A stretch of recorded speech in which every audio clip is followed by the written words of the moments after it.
So I want to show how I set up four-wheel steer on the Radiomaster MT12.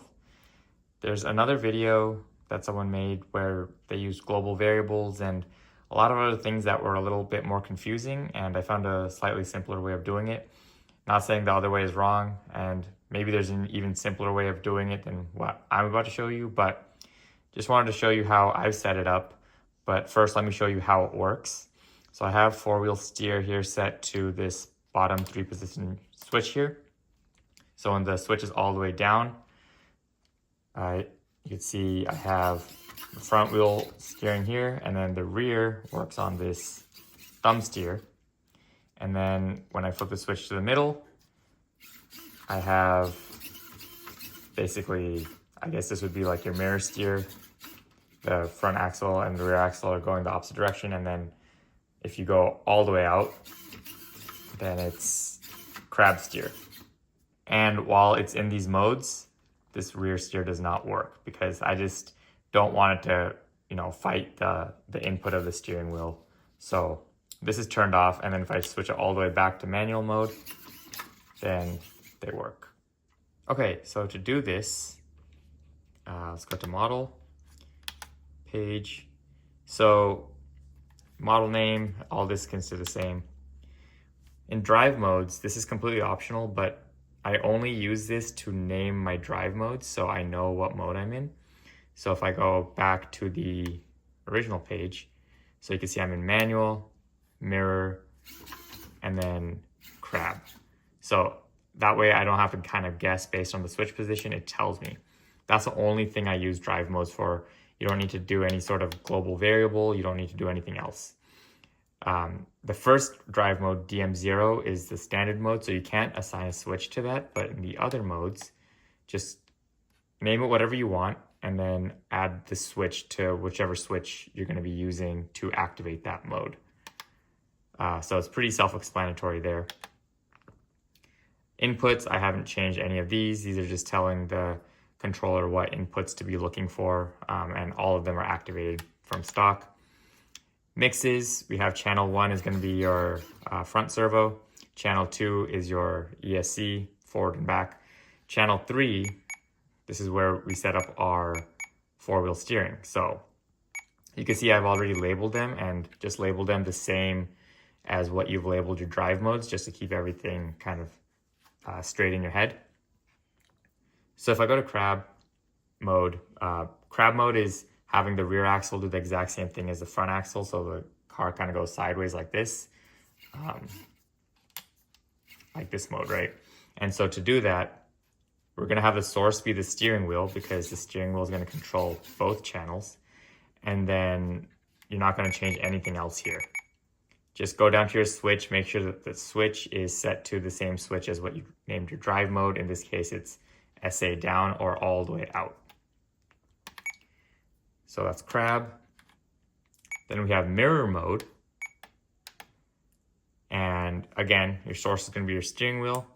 And in mirror mode, essentially the rear axle is doing the opposite of the front axle. So all you're going to do here is go to your weight. And instead of having it at 100 like normal, you're going to do -100. And that's all you have to do to flip the channel to do the opposite. And then again, go down and set your switch. So this time the switch is in the middle of 3 positions, or SA minus, and that's it to set up your mirror mode. And then if you go to your manual mode, I want to set that to my thumb steer here. So you go to source, and then that source is going to be this I06, I guess, is your knob here. Just set that, and then again set that to your I think I scrolled past it. Set that to your switch here, SA all the way up here. This, you don't need to actually set this switch if you want this thumb steer to work in any mode. So like I said earlier, I only want the rear steer, this thumb switch, to work when I'm in the manual mode. But in the other modes, I kind of find it a little confusing to have the thumb steer working at the same time. And so I have it turned off. But if you just don't add a switch to this mix here, I go back, because you can see it has this SA up switch. If you don't add that switch, you leave it blank, this will work at all times. So that's really up to you if you want to do that or not. Other than that, and then of course go to your output, set your endpoints, whatever you need to do there. I haven't done anything else with like logical switches. I haven't done anything with the special functions. You don't need to do any of that stuff.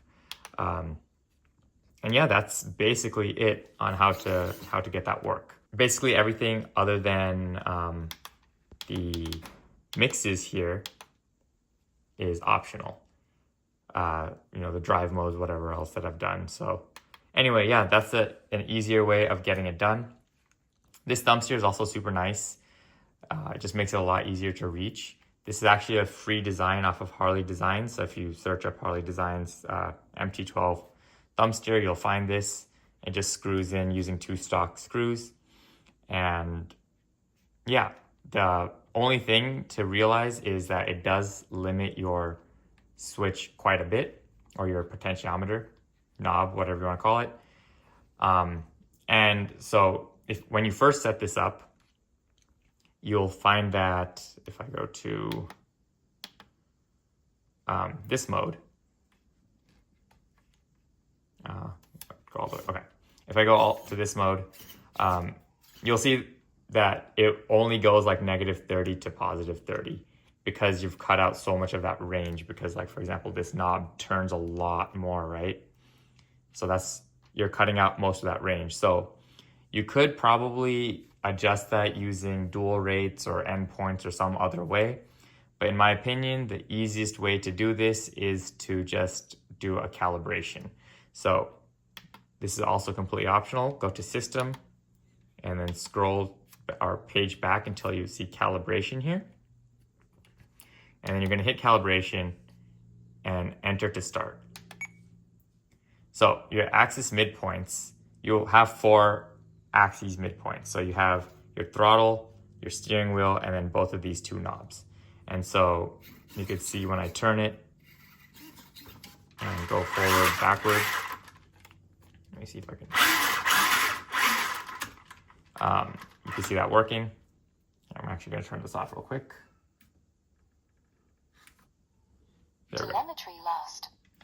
So, and then these are the 2 knobs here. So what you want to do is just make sure everything is centered. Make sure that these are kind of sitting in their indents. Make sure you're not on a throttle or anything. And then enter. That's it.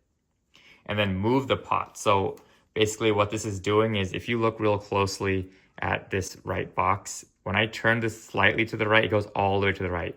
And so you have to go all the way to the end stop and then come back so it knows the full range of motion for this channel. So same with the left. And now if I do it, it knows exactly what to do. Same with the throttle. It goes all the way max, and then now it'll kind of go gradually. Same with the reverse. I'm barely on it, but it went all the way back. And so you want to go through the entire endpoint motions. And I would do this for all channels when you're doing this, because whenever you do the calibration, you should do all 4 channels from my understanding, and then bring everything back to center. So now we're going to do the same thing for this back one. So this thumb steer, I went all the way back to the middle, and then all the way forward, back to the middle. And now you can see I have full range just using this limited range here. And then I'm going to press enter because I'm done. Return. And so now I have full range. It's showing -87 to 66 because I've set my endpoints. But if you don't have any endpoints, you'll just see it go -100 to +100. And I did it this way because I'm never taking this off, right? I don't want to unscrew all this. So I'm fine just having the calibration set like this. So this is my permanent thumb steer for when I'm crawling. The only thing is, because you've got such a small, I guess, range of motion, it is a little bit more